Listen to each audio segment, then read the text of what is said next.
ಕೆಲವು ಕಡಕ್ ವೆಚ್ಚದ ಹಾಕಲು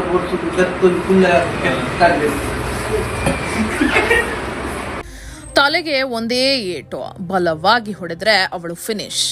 ಸ್ನೇಹಿತರೆ, ಲಾವಣ್ಯರನ್ನು ಹೇಗೆ ಹೊಡೆದು ಮುಗಿಸಬೇಕು ಎಂದು ತನ್ನ ಸ್ನೇಹಿತರೊಂದಿಗೆ ಕುಳಿತು ಈ ಚೇತನ್ ಪ್ಲಾನ್ ಮಾಡುತ್ತಿದ್ದ ವಿಡಿಯೋ ಈಗ ಸಿಕ್ಕಾಪಟ್ಟೆ ವೈರಲ್ ಆಗಿದೆ. ಅಸಲಿಗೆ ಈ ವಿಡಿಯೋ ತೆಗೆದಿರೋದು ಎಲ್ಲಿ ಗೊತ್ತಾ? ಈಗ ಇದನ್ನು ವೈರಲ್ ಮಾಡಿದ್ದು ಯಾರು? ಮತ್ತೊಂದು ಕಡೆ ಇದೇ ಚೇತನ್ ಆಸ್ಪತ್ರೆಯಲ್ಲಿ ಟ್ರೀಟ್ಮೆಂಟ್ ತೆಗೆದುಕೊಳ್ಳುತ್ತಿದ್ದಾನೆ. ಡಾಕ್ಟರ್ ಮುಂದೆ ಬಂದು ಒಂದು ಹೇಳಿಕೆನ ಹೇಳೋದು, ಪೊಲೀಸರ ಮುಂದೆ ಮತ್ತೊಂದು ಹೇಳಿಕೆನ ಹೇಳೋದು. ಚೇತನ್ ಡಬಲ್ಗೆ ಮಾಡ್ತಿದ್ದಾನೆ. ಈ ಚೇತನ್ಗೆ ಲಾವಣ್ಯ ಕಂಡ್ರೆ ಯಾಕೆ ಅಷ್ಟೊಂದು ದ್ವೇಷ? ಇನ್ನು ಲಾವಣ್ಯ ಮನೆಯಲ್ಲಿಯೇ ಆಕೆಯ ಕುಟುಂಬಸ್ಥರ ಆಕ್ರಂದನ ಮುಗಿಲು ಮುಟ್ಟಿದೆ. ಇನ್ನು ಅವರ ತಂದೆ ತಾಯಿಯ ಪರಿಸ್ಥಿತಿ ನೋಡಿದ್ರೆ ಕರುಳು ಚುರುಕ್ಕನ್ಸುತ್ತೆ. ಇನ್ನು ಲಾವಣ್ಯ ಬಗ್ಗೆ ಚೇತನ್ ವಿಡಿಯೋದಲ್ಲಿ ಏನ್ ಹೇಳಿದ್ದಾನೆ ಗೊತ್ತಾ? ಸಂಪೂರ್ಣವಾಗಿ ತೋರಿಸ್ತೀವಿ, ಸ್ಕಿಪ್ ಮಾಡದೆ ವಿಡಿಯೋವನ್ನ ಕೊನೆವರೆಗೂ ತಪ್ಪದೆ ನೋಡಿ.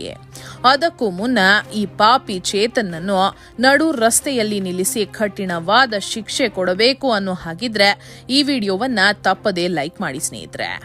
ಹಾಗೂ ನಿಮ್ಗೇನನ್ಸುತ್ತೆ? ಈ ಚೇತನ್ಗೆ ಗಲ್ಲು ಶಿಕ್ಷೆಯನ್ನ ಕೊಡಬೇಕಾ ಅಥವಾ ಎನ್ಕೌಂಟರ್ ಮಾಡಬೇಕಾ?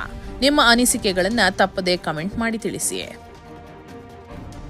ಸ್ನೇಹಿತರೆ, ಕಳೆದ 2 ದಿನಗಳಿಂದ ಈ ಬಂಟ್ವಾಳದ ಚೇತನ್ ಮತ್ತು ಲಾವಣ್ಯರ ಕತೆ ಸುದ್ದಿಯಲ್ಲಿದೆ. ಪ್ರತಿದಿನ ಒಂದೊಂದು ಹೊಸ ವಿಷಯ ಕೇಳಿ ಬರುತ್ತಿದೆ.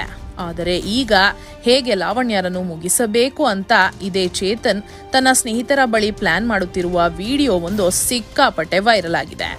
ಇನ್ನು ಈ ವಿಡಿಯೋವನ್ನ ಚೇತನ್ನ ಸ್ನೇಹಿತರೇ ತೆಗೆದಿದ್ದಾರೆ. ಈ ಪ್ರಕರಣ ಬೆಳಕಿಗೆ ಬರುತ್ತಿದ್ದಂತೆಯೇ ಈ ವಿಡಿಯೋನ ಅವರ ಸ್ನೇಹಿತರೇ ವೈರಲ್ ಮಾಡಿದ್ದಾರೆ.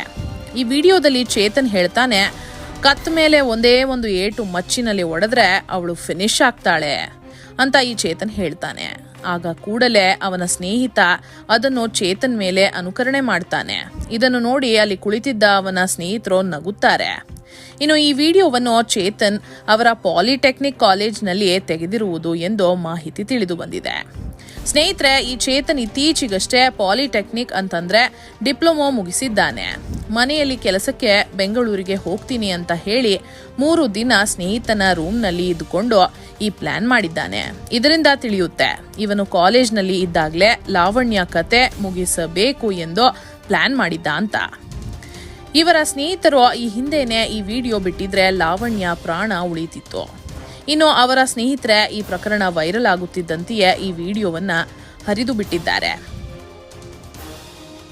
ಅವರ ಸ್ನೇಹಿತರು ಹೇಳೋದೇನಪ್ಪಾ ಅಂತಂದ್ರೆ, ಈ ಚೇತನ್ ಯಾವಾಗ್ಲೂ ಲಾವಣ್ಯ ಬಗ್ಗೆ ಮಾತನಾಡ್ತಿದ್ದ. ಅವರ ಪ್ರಕಾರ ಲಾವಣ್ಯ ಮತ್ತು ಚೇತನ್ 4 ವರ್ಷಗಳ ಹಿಂದೆ ಲವ್ ಮಾಡ್ತಿದ್ರು. ಈ ಚೇತನ್ ಆಗಾಗ ಸೈಕೋನಂತೆ ವರ್ತಿಸ್ತಾ ಇದ್ದ. ಅದಕ್ಕಾಗಿ ಲಾವಣ್ಯ ಇವನೊಂದಿಗೆ ಬ್ರೇಕಪ್ ಮಾಡ್ಕೊಂಡ್ಲು. ಆದ್ರೆ ಚೇತನ್ಗೆ ಲಾವಣ್ಯ ಜೊತೆ ಇರಬೇಕು, ಯಾಕಂತಂದ್ರೆ ಫ್ರೆಂಡ್ಸ್ಗೆಲ್ಲ ತಮ್ಮ ಲವ್ ವಿಚಾರವನ್ನ ಹೇಳ್ಕೊಂಡ್ಬಿಟ್ಟಿದ್ದ. ಯಾವಾಗ್ಲೂ ಲಾವಣ್ಯ ಬಳಿ ಹೋಗಿ ನೀನು ನನ್ನನ್ನೇ ಮದುವೆ ಆಗ್ಬೇಕು ಅಂತ ಹಿಂಸೆ ಕೊಡ್ತಿದ್ದ. ಕೆಲವು ಬಾರಿ ಲಾವಣ್ಯ ಕೆಲಸ ಮಾಡ್ತಿದ್ದಂತಹ ಆಸ್ಪತ್ರೆಗೆ ಹೋಗಿ ಅಲ್ಲಿ ದೊಡ್ಡ ಗಲಾಟನೆ ಮಾಡಿದ್ದ. ಇದರ ಬಗ್ಗೆ ಅಲ್ಲಿನ ವೈದ್ಯರು ಕೂಡ ಹೇಳಿದ್ರು. ಲಾವಣ್ಯ ತುಂಬಾ ಒಳ್ಳೆ ಹುಡುಗಿ, ಒಂದು ಸಬ್ಜೆಕ್ಟ್ ಬ್ಯಾಕ್ ಇಟ್ಕೊಂಡಿದ್ಲು. ಅದನ್ನ ಓದ್ಕೊಂಡೆ ನಮ್ಮ ಹತ್ತಿರ ಕೆಲಸವನ್ನ ಮಾಡ್ತಿದ್ಲು. 3 ತಿಂಗಳ ಹಿಂದೆಯಷ್ಟೇ ಈ ಚೇತನ್ ಆಸ್ಪತ್ರೆಗೆ ಬಂದು ಲಾವಣ್ಯ ವಿಚಾರವಾಗಿ ದೊಡ್ಡ ಜಗಳ ಮಾಡಿದ್ದ. ಅವಳ ಮೇಲೆ ಹಲ್ಲೆ ಕೂಡ ಮಾಡಿದ್ದ.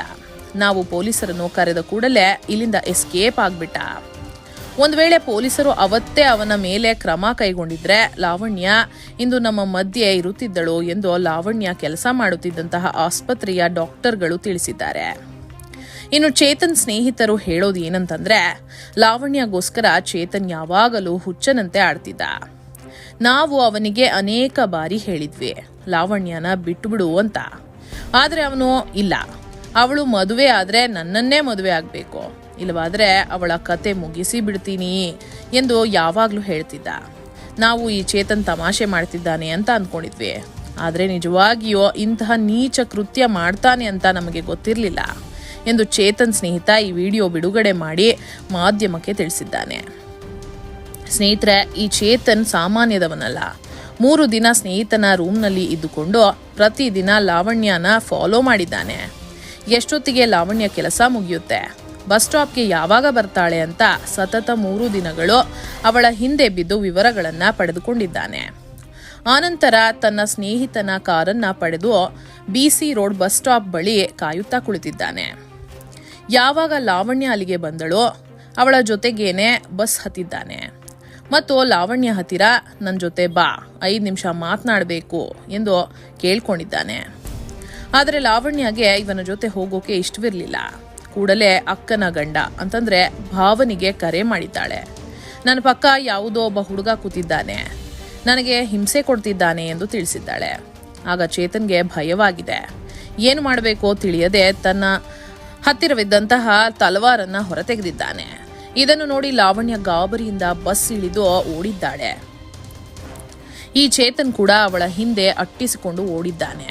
ಒಂದು 50 ಮೀಟರ್ ಓಡಿದ ಬಳಿಕ ಅವಳನ್ನ ನೆಲಕ್ಕೆ ಹಾಕಿ ಅವಳ ಉಸಿರನ್ನ ನಿಲ್ಲಿಸ್ಬಿಟ್ಟಿದ್ದಾನೆ ಮತ್ತು ಆ ತಲ್ವಾರನ್ನು ಅಲ್ಲೇ ಬಿಟ್ಟು ಓಡಿ ಹೋಗಿದ್ದಾನೆ.